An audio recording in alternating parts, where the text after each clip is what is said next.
Bonjour, c'est Nicolas du site utilisersonmac.com. Aujourd'hui, je vais revenir avec vous sur deux vidéos que j'ai sorties récemment et à propos desquelles vous avez pas mal réagi. Je veux parler de ma vidéo sur la mise à jour vers Sequoia et de celle sur les antivirus. Bien entendu, si vous n'avez pas déjà vu les vidéos en question, eh bien vous allez les voir tout de suite. Je rajoute leur lien en haut à droite de cet écran ainsi que dans la description de la vidéo actuelle. Comme je vous le disais, j'ai eu pas mal de retours sur ces sujets. J'ai donc décidé de traiter vos trois principales remarques dans cette vidéo. Cela me permettra d'ailleurs de vous montrer que j'ai eu de mon côté des problèmes en mettant mon Mac à jour sur Sequoia.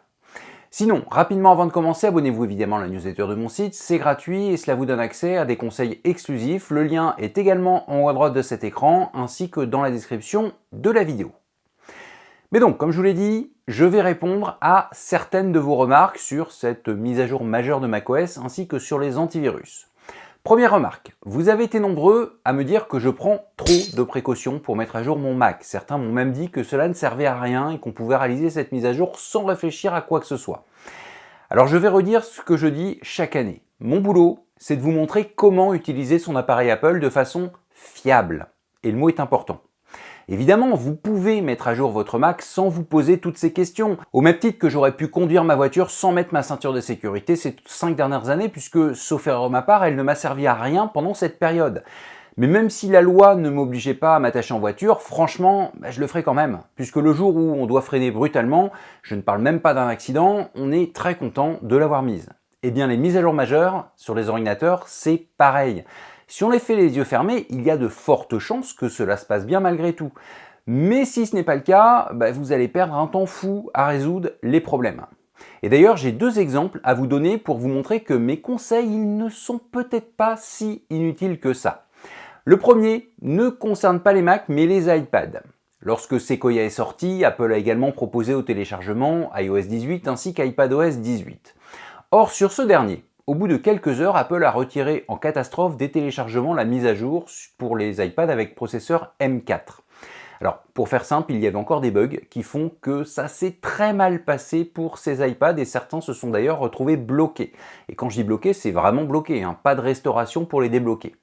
Or, dans mon process de mise à jour, je conseille toujours d'attendre si possible la version .1 du nouveau système avant de l'installer. Comme quoi, il est peut-être intéressant de ne pas foncer tête baissée dans une mise à jour. D'ailleurs, j'en profite pour répondre à la personne qui m'a dit que si elle avait su que les mises à jour étaient aussi compliquées sur Mac, eh bien elle serait restée sous Windows. Eh bien les conseils que je donne pour mettre à jour votre Mac sur Sequoia, je vous les donne également si vous devez mettre à jour votre PC sous Windows. Ces conseils ne sont pas spécialement liés au monde Apple. Je ferme la parenthèse sur Windows et je vais maintenant vous dire ce qui a merdé chez moi lorsque j'ai installé Sequoia. Alors, déjà, est-ce que j'ai respecté mes propres conseils? Eh bien, pas ces trois-là. Mais c'est normal, je devais absolument mettre Sequoia pour réaliser ma vidéo de mise à jour. Donc c'est un cas particulier. En revanche, il y a un point du premier conseil que je n'ai pas vérifié et là, je n'ai clairement pas d'excuse. En fait, si, j'ai une excuse, j'ai toujours été dans le vert à ce niveau-là, mais exceptionnellement, ce n'était pas le cas. Je parle de la place de libre que je conseille de prévoir très large avant de télécharger l'installation du nouveau système. En fait, depuis pas mal de temps, j'ai plus de 60 Go de libre sur mon Mac, voire beaucoup plus, donc je n'ai même pas pensé à vérifier juste avant l'installation. Or, le téléchargement a planté vers la fin. Bon, comme je suis têtu, j'ai juste relancé et il a replanté. C'est là que j'ai un peu analysé la situation et j'ai fini par remarquer que Google Chrome prenait 66 Go de place. J'ai toujours pas compris pourquoi, mais bon, j'ai rectifié le problème et j'ai relancé l'installation. Alors, bien entendu, vous allez me dire que ce n'est pas bien grave, il a suffi de faire de la place puis de relancer le téléchargement de Sequoia. Mais si j'avais eu un peu plus de place de libre, le téléchargement se serait certainement effectué sans erreur et Sequoia se serait peut-être installé sur un Mac possédant trop peu de place disponible. Je rappelle que moins vous avez de place de libre sur votre ordinateur et plus il a des chances de ralentir et surtout d'user prématurément le disque interne. Bref, toujours vérifier la place de libre avant de mettre à jour. Et toujours prévoir très large, au moins 30 Go de place, plus ce qui va correspondre au fichier d'installation du nouveau système. Bon, ça me servira de leçon pour la prochaine fois. Mais passons au vrai problème que j'ai rencontré. Depuis quelques mois, je filme mes vidéos en 4K. Or, mon iMac étant très ancien, pour monter du 4K, je préfère le faire sur mon Mac portable, beaucoup plus rapide. Or, juste après la mise à jour vers Sequoia, j'ai commencé à monter avec Final Cut Pro 10 mes rushs. Et au bout de la moitié du montage, j'ai eu de gros bugs qui m'ont énormément ralenti. Alors, au final, après coup, je ne peux pas dire que je suis sûr à 100% que ce soit à cause de la mise à jour vers Sequoia qu'il y a eu ces problèmes. Mais j'en suis quasiment sûr. Or, entre les tests pour savoir si cela venait du disque, je monte sur un SSD externe, ou les tests pour savoir si ça venait de la version de Final Cut Pro que j'avais mis à jour juste avant de débuter le montage, et le fait que je n'ai pas réussi à résoudre ce bug, du moins à l'époque, maintenant c'est bon, eh bien j'ai perdu 2 jours. Alors, je voulais sortir ma vidéo le dimanche soir et je l'ai sortie le mardi soir. Bon, certes, ce n'est au final pas catastrophique dans mon cas, mais dans un cadre professionnel, avoir 2 jours de retard sur son planning, eh bien ça peut de temps en temps poser de gros problèmes. Donc le point 4 n'est pas négligeable. Je le redis, si vous utilisez votre Mac professionnellement, prenez toujours le temps avant d'installer une mise à jour majeure. Et je parle de prendre le temps en semaine, voire en mois. Bon, bien sûr, dans mon cas, je n'avais pas le choix, il fallait que je réalise cette vidéo et donc que je mette à jour mon Mac, mais ce cas très spécifique ne concerne quasiment aucun professionnel. Bref, comme vous le voyez, une mise à jour, ça se réfléchit. Et je vais vous redire ce que je vous ai dit il y a quelques semaines, les 10 points que je vous invite très fortement de vérifier, ils ne vont pas vous faire perdre beaucoup de temps. En revanche, ils vont vous faire gagner un paquet de temps par rapport à une mise à jour non réfléchie qui se passerait mal. Conclusion, je le redis encore une fois, évidemment, vous pouvez mettre à jour votre Mac sans vous poser toutes ces questions, mais mes 2 exemples devraient vous encourager à revoir votre jugement si vous pensez que je suis trop prudent. Et justement, puisque l'on parle de prudence, c'est la même chose concernant la deuxième remarque que j'ai relevée. Cela concerne la sauvegarde. Beaucoup d'entre vous m'ont dit qu'une seule sauvegarde suffit. Alors, je ne vais pas vous refaire un cours complet sur ce sujet, mais je rappelle que si vous sauvegardez, c'est pour des raisons précises. Pour n'en citer que 3, pour pouvoir récupérer vos documents si votre disque interne tombe en panne.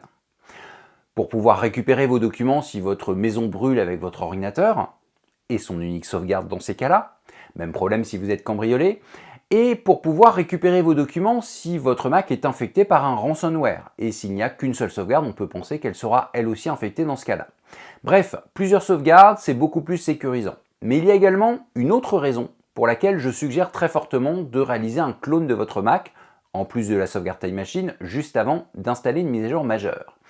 Si vous ne diversifiez pas vos types de sauvegarde, vous vous exposez à un autre risque, celui que votre système de sauvegarde soit buggé et ne vous permette pas de récupérer vos données. Alors, ok, c'est rare. Et pour l'instant, je n'ai jamais vu une sauvegarde Time Machine inutilisable. On peut au pire récupérer manuellement les fichiers. Mais si cela arrivait et si vous n'aviez que des sauvegardes buggées, eh bien il vaudrait mieux que votre disque interne ne tombe pas en panne pendant la mise à jour système.